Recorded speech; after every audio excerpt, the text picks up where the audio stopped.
ठीक है, तो जैसे हमने कंजम्पशन फंक्शन पढ़ने से पहले एक बार देख लिया था कि क्यों हमें कंजम्पशन पढ़ना चाहिए और वो क्यों इंपॉर्टेंट होता है, वैसे ही हम देख लेते हैं कि क्यों इन्वेस्टमेंट या इन्वेस्टमेंट फंक्शन के बारे में पढ़ना इंपॉर्टेंट होता है। तो कीन्जियन मॉडल में हमें पहले ही पता है लेवल ऑफ इनकम, आउटपुट और एम्प्लॉयमेंट डिटरमिन होता है इफेक्टिव डिमांड से, right. That is clear to you. और नहीं क्लियर है तो Keynesian theory of income, output and employment वाली वीडियो मेरी देख सकते हैं, उसका भी लिंक मैं डिस्क्रिप्शन में दे दूंगी। ठीक, तो हम इफेक्टिव डिमांड ही डिटरमिन करता है हमारी इकोनॉमी का क्या लेवल ऑफ इनकम, क्या लेवल ऑफ आउटपुट और क्या लेवल ऑफ एम्प्लॉयमेंट होगा। और इफेक्टिव डिमांड क्या होता है, वो पॉइंट होता है जहां पे aggregate demand become equal to aggregate supply, जहां पे एग्रीगेट डिमांड और एग्रीगेट सप्लाई इक्वल हो जाते हैं, वही हो जाता है इफेक्टिव डिमांड का पॉइंट। और हमें पता है कि शॉर्ट रन में एग्रीगेट सप्लाई कांस्टेंट होता है, इसलिए कांस्टेंट होता है क्योंकि एग्रीगेट सप्लाई किस पे डिपेंड करता है, टेक्नोलॉजी पे, ठीक है, अवेलेबिलिटी ऑफ रॉ मटेरियल्स पे डिपेंड करता है, मशीन्स पे डिपेंड करता है, और ये सब शॉर्ट रन में चेंज नहीं होती है। तो शॉर्ट रन में एग्रीगेट सप्लाई चेंज नहीं होगा, जो चेंज होता है वो है एग्रीगेट डिमांड, और एग्रीगेट डिमांड इसीलिए बन जाता है determining factor of effective demand. Effective demand का जो डिटर्मिनिंग फैक्टर बन जाता है वो बन जाता है एग्रीगेट डिमांड, राइट। अब एग्रीगेट डिमांड के कंपोनेंट्स हमें पता है, कंजम्पशन एक्सपेंडिचर होता है, इन्वेस्टमेंट एक्सपेंडिचर होता है, गवर्नमेंट के कंजम्पशन और इन्वेस्टमेंट एक्सपेंडिचर्स होते हैं, और होते हैं नेट एक्सपोर्ट्स, ठीक है। एग्रीगेट डिमांड यानी कि demand for the goods produce in the economy, हमारी इकोनॉमी में जो भी गुड्स प्रोड्यूस हो रहे हैं उसके लिए क्या डिमांड है, क्या टोटल डिमांड है। तो वो हम ऐसे ही तो ना पता करेंगे कि कंजम्पशन के लिए कितनी डिमांड हो रही है, यानी कंजम्पशन पे जो खर्चे हो रहे हैं, इन्वेस्टमेंट के लिए क्या डिमांड हो रही है गुड्स एंड सर्विसेज की, वो इन्वेस्टमेंट एक्सपेंडिचर में लिख लेंगे। देन गवर्नमेंट के भी कंजम्पशन और इन्वेस्टमेंट होते हैं, वो भी तो डिमांड करती है। और नेट एक्सपोर्ट यानी कि जो फॉरेन सेक्टर, यानी कि जो फॉरेन में हमारे गुड्स एंड सर्विसेज के लिए डिमांड होती है, तो वो बताती है हमें एग्रीगेट डिमांड के बारे में। तो एग्रीगेट डिमांड का आपको साफ दिख रहा है इन्वेस्टमेंट एक कंपोनेंट है, ठीक, इसीलिए इसको पढ़ना इंपॉर्टेंट है कि नहीं। ये चेंज होगा या इसमें अगर कुछ भी चेंजेस आएंगे तो उससे हमारा एग्रीगेट डिमांड चेंज हो जाएगा। एग्रीगेट डिमांड में चेंजेस आने की वजह से इफेक्टिव डिमांड बदल जाएगा और हमारी कंट्री का level of income, output, employment ये अफेक्ट होगा। That is why investment function is an important component of aggregate demand and we have to study it, right? और कंजम्पशन एक्सपेंडिचर या कंजम्पशन फंक्शन वाला पार्ट तो हम already पढ़ चुके हैं, खत्म कर चुके हैं, ठीक। तो आज हम पढ़ते हैं इन्वेस्टमेंट एक्सपेंडिचर या इन्वेस्टमेंट फंक्शन को, ठीक। सबसे पहले कीन्जियन टर्मिनोलॉजी में ही बढ़ते हैं आगे, ठीक है। कीन्स ने ऑब्वियसली बहुत अच्छे से हमें बताया है कि इन्वेस्टमेंट क्या होता है, तो उन्हीं की डेफिनेशन से हम देखते हैं। कीन्स ने कहा था कि investment refers to real investment which adds to capital equipment, वो रियल इन्वेस्टमेंट जो कि कैपिटल इक्विपमेंट में एड ऑन करती है, एड ऑन करती है मतलब कुछ जोड़ती है यानी उसको बढ़ाती है, वही होती है इन्वेस्टमेंट। शॉर्ट में कहूं तो addition to the capital stock, बस यही है इन्वेस्टमेंट, यही आप लीजिए रट। Addition to capital stock refers to investment, right. अब कैपिटल स्टॉक शायद आपको ना पता हो या कैपिटल आपको समझ में ना आ रहा हो, तो वो उसको मैंने यहाँ एक्सप्लेन कर दिया है। कैपिटल का मतलब होता है any previously produced input that can be used in further production, ठीक है। मान लीजिए कि आप प्रोड्यूसर हैं, ठीक है, आप प्रोडक्शन करते हैं, तो जब भी आप प्रोडक्शन करेंगे तो आपको उसके लिए मशीनरीज, आपकी फैक्ट्री, आपके प्लांट्स, आपके इक्विपमेंट्स, आपके रॉ मटेरियल्स, इन सब की आवश्यकता होती होगी, राइट। तो उन सभी को हम कहते हैं आपका कैपिटल, वो आपके कैपिटल हैं क्योंकि आप उन्हीं को यूज करके और प्रोडक्शन करते हो, ठीक है। इसीलिए कैपिटल होते हैं any previously produced input that can be used in further production, जिसको हम आगे प्रोडक्शन में यूज करते हैं, यानी कैपिटल का यूज करके हम प्रोडक्शन और आगे बढ़ाते हैं। यहाँ पे कैपिटल का मतलब मनी से नहीं है, right. These refers to the man made goods that we used for further production, ठीक है, जैसे कि फैक्ट्रीज, प्लांट्स, मशीन्स, इक्विपमेंट्स, या जो भी आपने अपनी इन्वेंट्रीज रखी हैं finished and semi finished goods की, ये सब के सब आपके कैपिटल होते हैं, ठीक। और कैपिटल स्टॉक हो जाता है ये कि आपकी इकोनॉमी में कितना कैपिटल है। The amount of capital available in the economy is called capital stock. कितनी मशीन्स, कितनी फैक्ट्रीज, कितने प्लांट्स आपकी इकोनॉमी में है, that will be called as stock of capital of your economy. तो इसी स्टॉक ऑफ कैपिटल में जब एडिशन होता है, इसी स्टॉक ऑफ कैपिटल में यानी प्लांट्स, फैक्ट्रीज, मशीनरीज ये बढ़ जाती हैं जब, ठीक, उसे ही हम इन्वेस्टमेंट कहते हैं और वही होती है रियल इन्वेस्टमेंट। क्यों इसे हम इन्वेस्टमेंट कहते हैं? इसलिए क्योंकि इससे पहले जो मशीनरीज प्लांट्स थे आपके, वो सबके सब इंक्रीज हो गए और अगर इंक्रीज कर गए हैं तो आपकी प्रोडक्शन कैपेसिटी भी बढ़ गई है। अब आप पहले से ज्यादा प्रोडक्शन करेंगे और पहले से ज्यादा प्रोडक्शन का क्या मतलब है? आउटपुट का बढ़ना। आउटपुट का बढ़ना मतलब इनकम का बढ़ना और इनकम का बढ़ना मतलब होता है वापस से इन्वेस्टमेंट का बढ़ना। ठीक है, तो इन्वेस्टमेंट बढ़ी है। इन्वेस्टमेंट कैसे बढ़ी है या इन्वेस्टमेंट कैसी हुई है वो तभी पता चलता है हमें जब हम ये देखते हैं कि हमारा कैपिटल स्टॉक बढ़ा है। Addition to capital stock is called investment. I hope that is clear to you. And this addition to capital stock will always lead to increase in level of income, जैसा कि मैंने अभी कुछ देर पहले कहा, और that will lead to increase in the output because the production capacity has increased. ठीक है, it leads to increase in the level of income and output by increasing the production and purchase of capital goods. Production को बढ़ा दिया है और capital goods के purchase को बढ़ा दिया है। क्यों बढ़ा दिया है? क्योंकि हमने किया है इन्वेस्टमेंट और हमने अपने कैपिटल स्टॉक को इंक्रीज कर दिया है। इसको और इजीली समझने के लिए एक एग्जांपल ले लेते हैं कि मान लीजिए इन द ईयर 2016 आपकी पूरी इकोनॉमी का जो स्टॉक ऑफ कैपिटल था, यानी कितनी मशीनरीज, प्लांट, ठीक है, ये सब आपके पास थे, ये थे अराउंड वर्थ रुपीज 100 करोड़। ठीक है, 100 करोड़ जो है वर्थ थी उसकी, आपकी इकोनॉमी के कैपिटल स्टॉक की। और नेक्स्ट ईयर यानी कि 2017 में वो स्टॉक ऑफ कैपिटल बढ़ करके 200 करोड़ हो गया। ठीक, तो इससे क्या पता चलता है कि 100 करोड़ का चेंज आया है। 100 करोड़ का चेंज आया है किसमें? आपके कैपिटल स्टॉक में। अगर ये आपका कैपिटल स्टॉक K1 था, ठीक, और 2017 में आपका कैपिटल स्टॉक K2 हुआ, तो जो चेंज इन कैपिटल स्टॉक है, change in capital stock delta K, it will be equal to जो 2017 में हो गया K2 माइनस जो 2016 में था K1। ठीक, delta K is equals to K2 minus K1 और यही डेल्टा K है इन्वेस्टमेंट। यही जो चेंज आया है ना 100 करोड़ का, कि पहले कीमत थी सिर्फ और सिर्फ 100 करोड़ आपकी कैपिटल स्टॉक की, वो बढ़ के 200 हो गई है। तो जो 100 का चेंज आया है इस साल में, वही है हमारा इन्वेस्टमेंट। ये है इन्वेस्टमेंट। ठीक, investment refers to the addition to the capital stock, यानी कि I will be equal to delta K, change in the capital stock. क्या चेंज आया है कैपिटल स्टॉक में? Which is equal to K2 minus K1, यानी कि जो final capital stock की वैल्यू हो गई है और जो इससे पहले इनिशियली थी।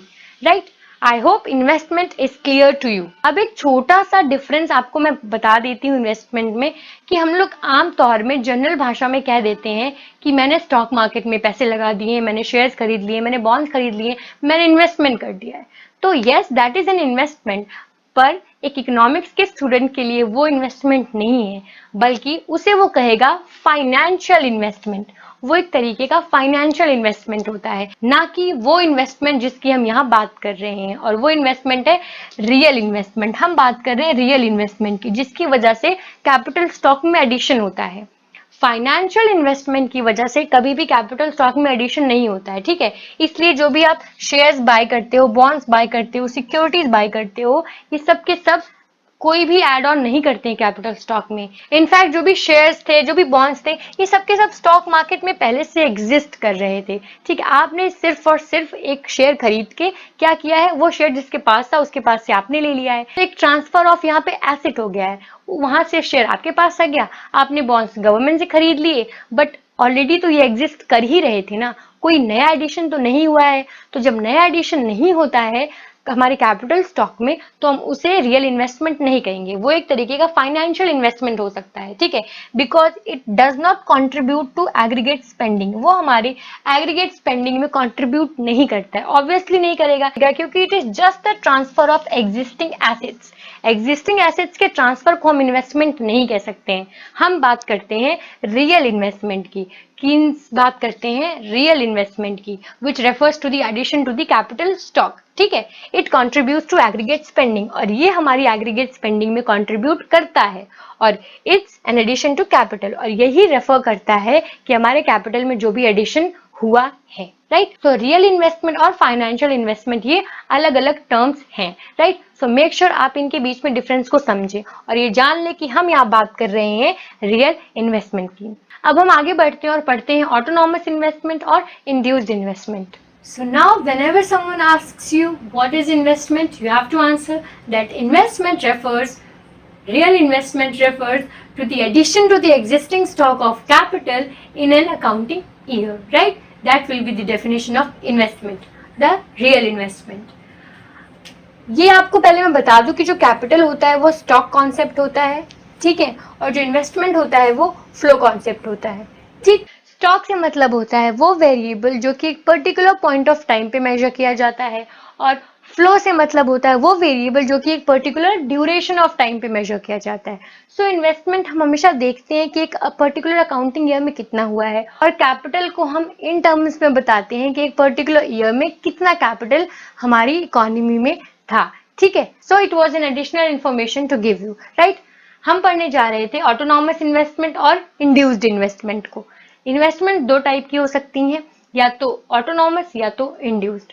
ऑटोनॉमस इन्वेस्टमेंट वो इन्वेस्टमेंट होती है जो कि इनकम इन इलास्टिक होती है, right. Investment which does not depend upon the level of income, right? It is independent of the level of income, is called autonomous investment, and the income which depends upon the level of income is called induced investment, right? That is why induced investment is referred as the function of income.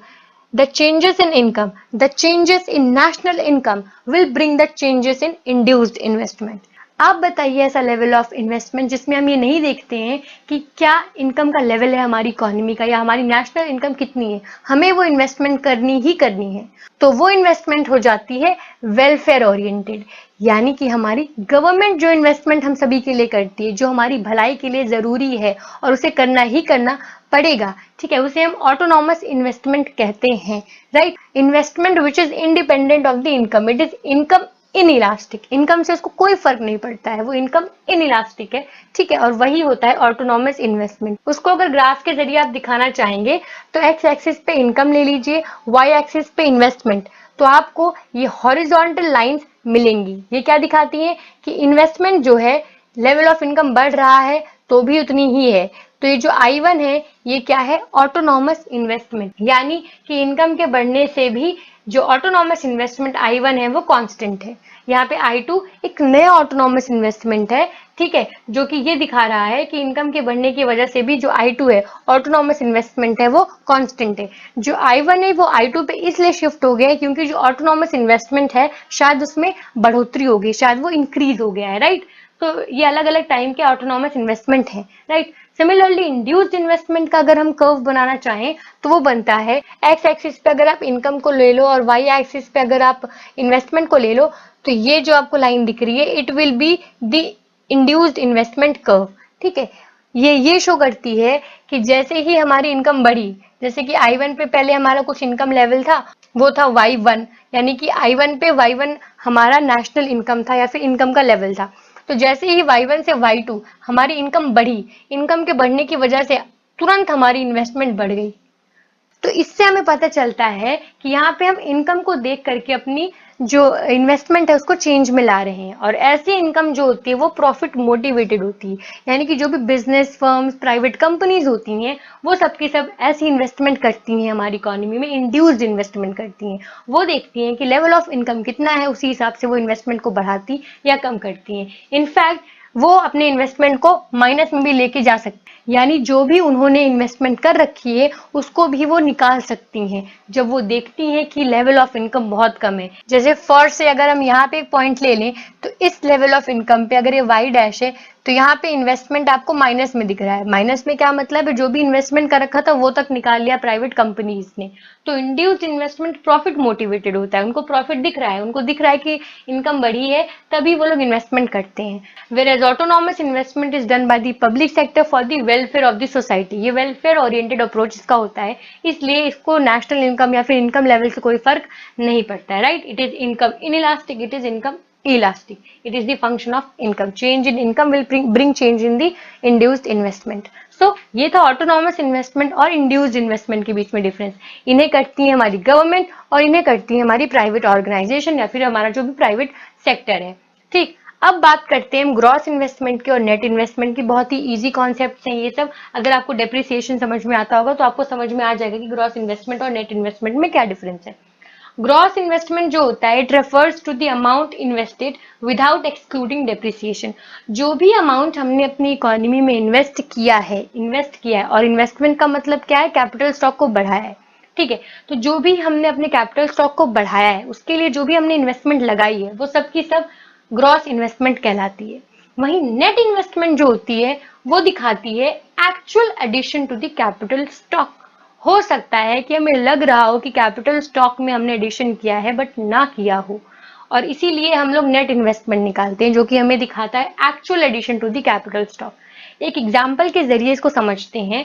जैसे for example in the year 2016 the capital stock यानी कि the availability of capital in the economy was of worth rupees 100 crore, right. And in 2017 that same capital or that stock of capital became worth of rupees 200 crores, right, which is referred by K2. यानी K2 2017 में 200 करोड़ हो गया. तो हमारा investment कितना आया, कोई भी देख के बता देगा कि इन्वेस्टमेंट हमने 100 करोड़ का किया है. लेकिन जब भी हम इन्वेस्टमेंट करते हैं यानी कि नए कैपिटल गुड्स खरीदते हैं, ठीक है, नई मशीन्स, नए प्लांट्स, नई फैक्ट्रीज खोलते हैं, साथ ही साथ जो हमने ऑलरेडी खोल के रखे हैं यानी कि ऑलरेडी जो फैक्ट्रीज, ऑलरेडी हमारी मशीनरीज, इक्विपमेंट्स हैं, उनमें भी तो खराबी आती रहती है. उनको भी हमें रिप्लेस करना होता है या उनको भी वेयर एंड टीयर की वजह से जो भी उनमें तकनीकी प्रॉब्लम्स हैं उनको दूर करना होता है. तो उसे हम कहते हैं डेप्रिसिएशन कॉस्ट या फिर रिप्लेसमेंट कॉस्ट. यानी कि जब भी हम अपने कैपिटल गुड्स को यूज करेंगे तो वो वेयर एंड टीयर की वजह से यानी कि रोज यूज में आने की वजह से या फिर टेक्निकल एडवांसमेंट की वजह से खराब हो जाएंगे या फिर डेप्रिशिएट हो जाएंगे, उनकी जो वैल्यू है वो कम हो जाएगी. तो उसमें भी हमें कुछ खर्चा करना पड़ता है और उसी ही खर्चे को हम डेप्रिसिएशन कहते हैं या रिप्लेसमेंट कॉस्ट कहते हैं. ठीक, तो यहाँ पे मैंने लिख रखा है कि मान लो 30 करोड़ डेप्रिसिएशन में चला गया, तो हमें पता ही नहीं चला कि 100 करोड़ से 200 करोड़ जो हमारा कैपिटल स्टॉक बना उसमें 30 करोड़ तो डेप्रिसिएशन यानी कि रिप्लेसमेंट कॉस्ट छुपा हुआ था. तो ये पता लगाने के लिए हम लोग नेट इन्वेस्टमेंट निकालते हैं जो हमें ये दिखाता है कि what is the actual addition to the capital stock.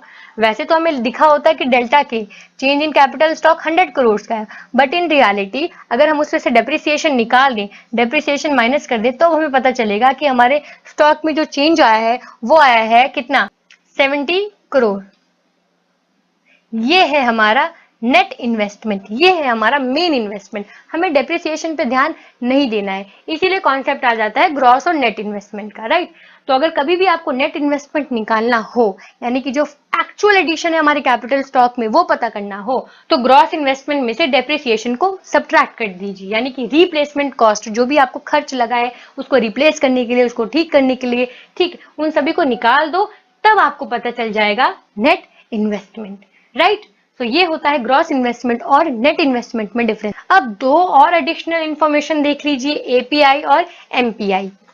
API का मतलब होता है एवरेज प्रोपेंसिटी टू इन्वेस्ट, ठीक है, और एमपीआई का मतलब होता है marginal propensity to invest. Propensity to invest मतलब कितनी चाहत है आपकी इन्वेस्टमेंट करने की, ठीक. तो एवरेज प्रोपेंसिटी टू इन्वेस्ट निकालने के लिए आपको देखना पड़ेगा कि कितनी टोटल इन्वेस्टमेंट है, ठीक, और उसको डिवाइड कर देना है टोटल इनकम से. So total investment upon total income will give you the value of average propensity to invest.